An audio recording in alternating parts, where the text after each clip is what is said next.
action against his new bride after he claims she refused to spend time with him.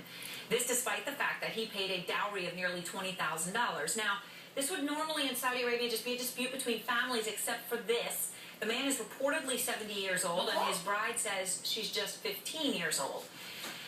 Young girls being forced to marry old men is an ugly reality in much of the world, but in Saudi Arabia, the issue for women is not just behind closed doors.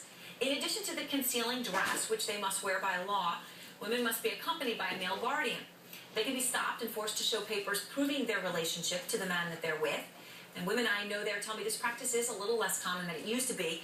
But the truth is, you can't leave the country as a woman unless your male guardian is signed off on it. I've seen the forms that they have to provide at the airport, and when I saw it, it sent a chill down my spine.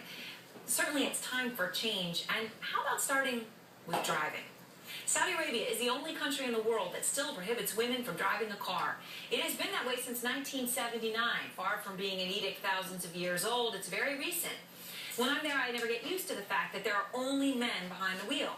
Women aren't allowed to be with men they are related to in Saudi Arabia, except in the car where they're driven around by expats from Pakistan and Southeast Asia that they are not related to at all. Many women in America, when they hear hypocrisy like that, assume the situation in Saudi Arabia is hopeless, but the truth is that Saudi Arabia is primed for a great awakening.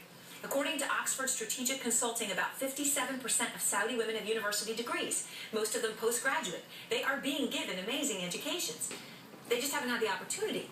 Women make up only 15% of the Saudi labor force, and roughly 60% of Saudi women with PhD degrees aren't working outside the home. I've spent time in Saudi Arabia with some incredibly driven women who love their country, want to stay there, change it for the better. They want jobs, and they want families, and they want freedom. Here's hoping they succeed. Piers Morgan Tonight is next.